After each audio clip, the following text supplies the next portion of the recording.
ஓம் சத்குருவே சரணம். வாத்தியார் மகராஜிக்கு ஜெய்.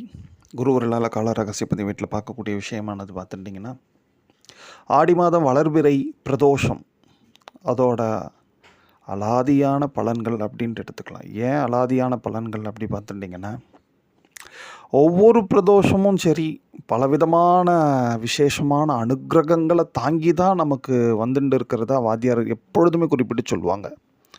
இந்த பிரதோஷம்தான் ரொம்ப சிறப்பு, அந்த பிரதோஷம் தான் சிறப்புன்ட்டு அப்படின்ட்டு இல்லைப்பா. ஒவ்வொன்றும் வருது. அட்லீஸ்ட் நமக்கு தெரிஞ்சதை அதையாவது பயன்படுத்தணும் அப்படின்றது தான் அவங்க அடிக்கடி குறிப்பிடக்கூடிய ஒரு விஷயம். ஏன்னா நிறைய இருக்குது. அதில் நீங்கள் அட்லீஸ்ட் தெரிஞ்சிக்கக்கூடிய ஒன்று ரெண்டையாவது தவற விடாமல் பயன்படுத்திங்க அப்படின்றது தான் அவரோட பொதுவான ஒரு கருத்து. அதன்படி நீங்கள் பார்த்துட்டிங்கன்னா வாத்தியார் அருளிய விஷயங்கள் எவ்வளோ இருக்கும் பட்சத்தில் இப்போ வரக்கூடிய இந்த ஆடி மாத வளர்பிறை பிரதோஷத்தோட ஹைலைட்டான ஒரு விஷயம் என்ன அப்படி பார்த்துட்டிங்கன்னா, விஷ்கம்ப யோகம் கூடிய பிரதோஷம். இது ஏற்கனவே நம்ம பழைய வீடியோவில் கூட 1-2 இந்த மாதிரி விஷ்கம்ப யோக பிரதோஷத்தை பற்றி சொல்லியிருப்போம். பட் ஆனால் அகைன் அது வரும்பொழுது சில காலங்கள் மாறுபடும். அந்த காலங்களும் எப்படி மாறுபட்டிருக்கு, நமக்கு எப்படியெல்லாம் அனுகிரகம் பண்ணணுன்ற விஷயத்தை நீங்கள் மனசில் பதிய வச்சுருந்தீங்கன்னா, நீங்கள் அந்த சுவாமியை போய் வழிபாடு பண்ணுறச்சே இன்னும் அதிகமான ஒரு ஈடுபாடு இருக்கும் இந்த மனதில். ஸோ அதுக்காக தான் இப்போ இந்த விஷயத்தை சொல்கிறோம். ஃபஸ்ட்டு இந்த விஷ்கம்ப யோக பிரதோஷத்தோட அனுகிரகமே என்ன அப்படின்ட்டு பார்த்துட்டிங்கன்னா, இது புதன்கிழமை இருக்குது. மதிய மேலே தான் திரியோதசி வரும். அப்போ பூராண திருநக்ஷத்திரமும் இருக்கும். ஸோ அந்த புதன்கிழமை இருக்கக்கூடிய அந்த பிரதோஷமானது பார்த்திங்கன்னா விஷ்கம்பத்தோடு சேர்ந்து இருக்கிறதுனால இந்த விஷ்கம்ப யோகம் ஃபஸ்ட்டு இந்த யோகத்தோட ஒரு சில விஷயங்களை குறிப்பிட்டுவோம்.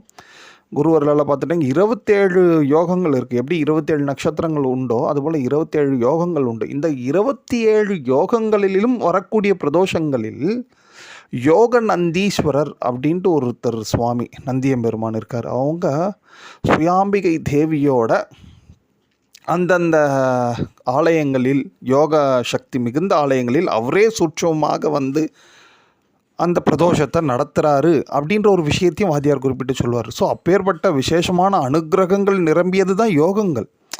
அந்த விஷ்கம்மம், பிரீத்தி, ஆயுஷ்மான், சௌபாக்கியம், சோபனம் அப்படின்ட்டு போயிட்டு இருக்கும் பாருங்களா. அது 27 யோகங்கள். நம்ம 27 நட்சத்திரங்களோ மட்டும்தான் இம்பார்ட்டன்ட் பண்ணுவோம். ஏன்னா அது நம்மளோட நட்சத்திரம் இருக்கேன்ட்டு. பட் ஆனால் யோகங்களும் பலவிதமான அனுகிரகங்கள் தரும். அதில் பாருங்களேன், அதோட பேரே யோகம். யோகன்றது என்ன, அதிர்ஷ்டம் தானே. ஸோ அதன்படி இந்த விஷ்கம்ப யோகம் கூடிய இந்த பிரதோஷத்தில் பொதுவாகவே என்னெல்லாம் செய்யலாம் அப்படின்ட்டு பார்த்துட்டிங்கன்னா, ஃபஸ்ட்டு ததீசி முனிவர்ன்ட்டு ஒரு அற்புதமான முனிவருங்க.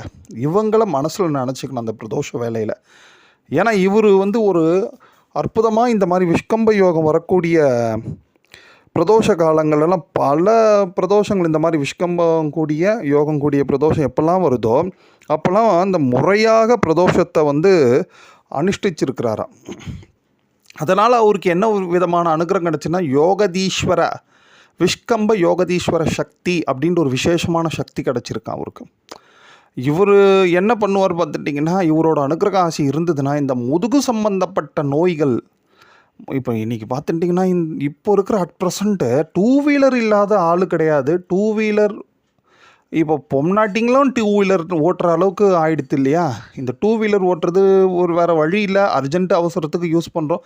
பட் அதுக்கேற்ற மாதிரி நம்ம இந்தியாவில் ரோடு இருக்காது. அப்போ அந்த பள்ளமேடு போகும்போது இந்த நிறைய நம்மளோட முதுகுத்தண்டு தான் அதிகமான பாதிப்புக்கு உள்ளாகுது. ஒரு 40-45 வயசு ஆகிடுத்து நாங்கள் எல்லாருக்குமே இந்த முதுகு சம்மந்தப்பட்ட வியாதிகள் இல்லை முதுகு சம்மந்தப்பட்ட வலி, நோய், வேதனை கண்டிப்பாக ஏற்பட்டுட்டே இருக்குது நிறைய பேருக்கு.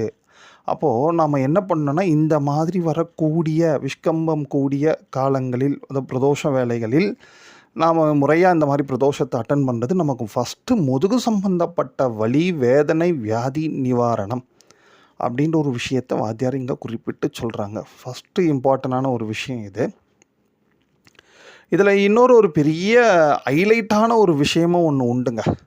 அது என்ன ஹைலைட்னா, வாத்தியார் பொதுவாகவே விஷ்கம்பம் கூடிய பிரதோஷத்தில் நீங்கள் போயிட்டு இந்த மாதிரி கோயில்களில் பிரதோஷத்தில் வந்து பங்கெடுத்துக்கிறது, கோயில்கள் பிரதோஷ வேலையில் ஏதேனும் கைங்கரியம் பண்ணுறது, வெண்சாமரம் வீசுவது, கொடை பிடிக்கிறது, சுவாமிக்கு தோல் போடுறது, இந்த மாதிரி ஏதோ இல்லை எதுவுமே இதெல்லாம் வாய்ப்பு இல்லைப்பா இப்போ இருக்கிற சுச்சுவேஷன்லாம் ஏதோ ஒரு பூச்சரம் கட்டி கொடுக்கறது. பூச்சரம் கட்டி கொடுக்க ரொம்ப இம்பார்ட்டன்ட். பிகாஸ் அன்றைக்கி பூராடம் திருநக்ஷத்திரம் இருக்கிறனால பூராடத்தில் பூக்களோட அனுகிரகம் நிறைய உண்டு.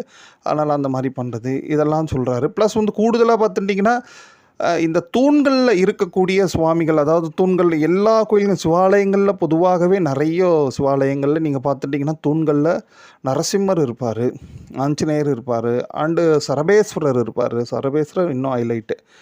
இவங்களுக்கெல்லாம் ஏதேனும் ஒரு சின்ன பூ கட்டி கொடுக்கறது, இல்லைனா ஒரு தீபம் ஏற்றி வழிபாடு பண்ணுறது, எனிதிங் ஏதாவது ஒரு காரியம் கைங்கரியம் பண்ணுறது உத்தமம்.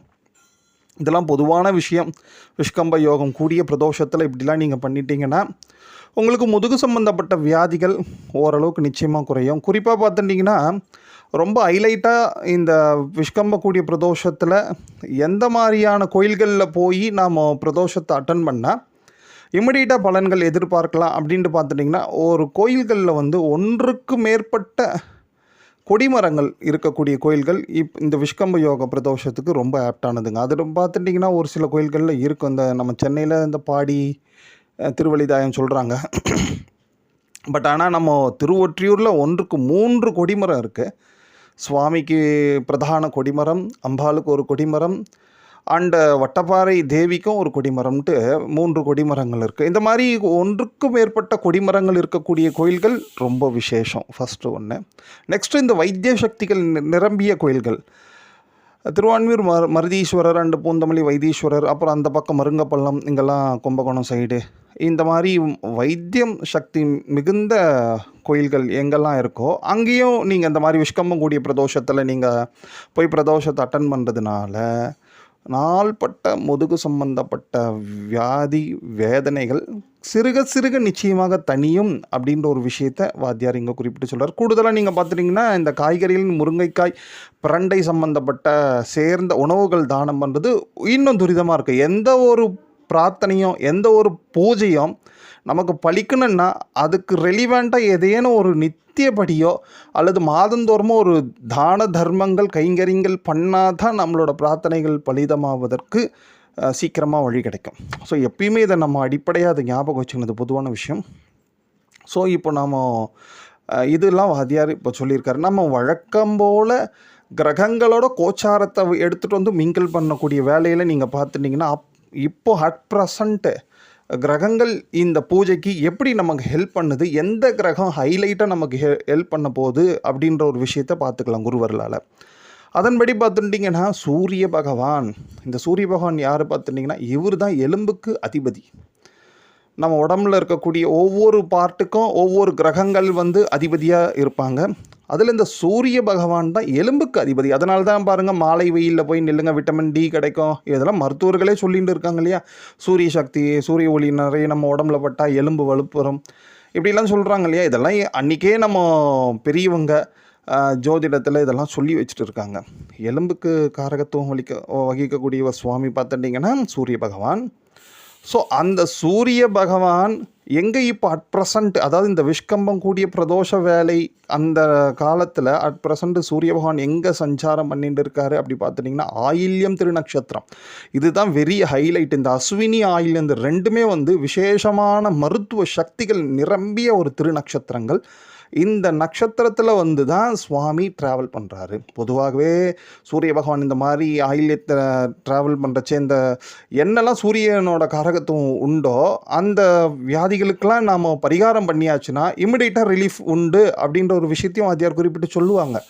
அதன்படி பார்த்துட்டிங்கன்னா ஆல்ரெடி இந்த எலும்புக்கு காரகத்துவம் வலிக்கக்கூடிய சூரிய பகவான் மருத்துவ சக்திகள் நிறைஞ்ச ஆயில்யத்தில் சஞ்சாரம் பண்ணும் வேளையில் இந்த மாதிரி ஒரு விஷ்கம்ப பிரதோஷத்தை நம்ம அட்டன் பண்ணுறதுக்கு மிகப்பெரிய பாக்கியம் பண்ணியிருக்கணும். பாக்கியம் இல்லைன்னா வாய்ப்பே கிடையாது. பிகாஸ் ஏன் இப்படி சொல்கிறோம் அப்படி பார்த்துட்டிங்கன்னா விஷ்கம்ப பிரதோஷம் கூட வந்துடுங்க. இயர்லி ஒன்ஸ் ஆர் ட்வைஸ் கண்டிப்பாக அது ரிட்டன் வரும். வருஷத்துக்கு ஒரு வாட்டி வரும். பட் ஆனால் அந்த சமயத்தில் இந்த எலும்புக்கு காரகத்துவம் வகிக்கக்கூடிய சூரிய பகவான் ஆயில்யத்தில் இருக்கும்போது இந்த விஷ்கம்ப பிரதோஷம் வருமா? Very very rare. ரொம்ப நீங்கள் சர்ச் பண்ணணும். பல வருஷம் பஞ்சாங்கத்தை எடுத்து நீங்கள் சர்ச் பண்ணால் தான் வாய்ப்பு இருக்கும். இப்படிலாம் டெய்லி மோஸ்ட்லி எவ்வளோ முடியுமோ பல பஞ்சாங்கங்களை சர்ச் பண்ணி தான் உங்களுக்கு ஒரு விஷயத்தை வந்து உங்களுக்கு எடுத்துகிட்டு வந்து குருவர்களால் கொடுக்குறோம். ஏன்னா அதெல்லாம் நீங்கள் முறையாக பயன்படுத்திக்கிங்கன்ற ஒரு நம்பிக்கை. ரெண்டாவது பார்த்துட்டிங்கன்னா நிறைய பேருக்கு ஷேர் பண்ணுங்க. ஏன்னா நம்ம வரைக்கும் நைஸாக இருந்துட்டு போகிறதுல என்ன இருக்குது, அதை சொல்கிறதுல என்ன செலவும் நமக்கு ஆக போகுது. அதனால் இதை வந்து நம்ம எடுத்து சொல்லும் போது அடியேனே வாத்தியார் சொன்ன விஷயங்களை பல விஷயங்களை குறைச்சி பாதி விட்டுட்டு தான் உங்ககிட்ட சொல்லணும். நீங்கள் போய் இன்னொருத்தர்கிட்ட சொல்லும் போது நீங்கள் அதில் இன்னும் பாதி விட்டுருவீங்க. அதனால் அப்படியே ஷேர் பண்ணி விட்ருங்க. அதுதான் ரொம்ப உத்தமம். ரெண்டாவது ரொம்ப எல்லாருக்குமே இன்றைக்கு அடிப்படையாக தேவையான ஒரு விஷயம் இந்த பிரதோஷத்து மூலிமா கிடைக்கும் அப்படின்ட்டு பார்த்துட்டிங்கன்னா, நிரந்தரமான வேலை, தொழில் அண்டு நிலையான வாழ்க்கையை தரக்கூடிய ஒரு விசேஷமான பிரதோஷமாகவும் இந்த விஷ்கம்ப யோகம் கூடிய பிரதோஷம் விளங்குது. அதையும் யாரும் மறக்கக்கூடாது. ஏன்னா பிகாஸ் நிறைய பேரோட கொஸ்டின்ஸ் இன்றைக்கி பார்த்துட்டிங்கன்னா, ஒரு ஸ்டேபிளே இல்லாத லைஃபு, வேலை அப்படின்ட்டு தான் பயந்துட்டு இருக்கா. ஸோ அவங்க எல்லாருக்குமே வந்து இறைவனோட அருளாலையும் வாத்தியாரோட அருளாலையும் ஒரு நிலையான வாழ்க்கையும் வேலையும் கிடைக்கணும்னா இந்த மாதிரி விஷ்கம்பம் கூடிய பிரதோஷத்தை போய் நம்ம முறையாக சுவாமியை வந்து வழிபாடு பண்ணுறது, முடிஞ்சால் செவ்வாழை பழத்தை மாலையாக சுவாமிக்கு, அது நந்தியம்பெருமானுக்கு சாத்தனாலும் சரி, இல்லை அங்கே யார்கிட்டயாவது அனுமதி கேட்டுண்டு ஏதாவது ஒரு சுவாமிக்கு சாத்தனாலும் சரி, இதெல்லாம் பண்ணுறதுனால நிச்சயமாக நிலையான வாழ்க்கை, வேலை வாய்ப்புகள், தொழில் வாய்ப்புகள் உண்டு அப்படின்ற ஒரு விஷயத்தையும் வாத்தியார் குறிப்பிடுறாரு. ஸோ இவ்வளோ விஷயத்தையும் நீங்கள் மட்டும் அனுபவிக்காமல் எல்லாருக்கும் ஷேர் பண்ணி எல்லாரும் அனுபவிக்கிட்டமே. எவ்வளோ பேர் பாவம் முதுகு வலியால் எவ்வளோ பேர் அவஸ்தைப்படுறாங்களோ யாருக்கு தெரியும். ஸோ ஏதோ ஒன்று அவங்களுக்கு ஒரு நல்லது நடந்ததுன்னா அந்த நல்லது நடக்கிறதுக்கு நீங்களும் ஒரு காரணமாக இருந்ததா ஆகட்டுமே குருவர்களால். ஓம்.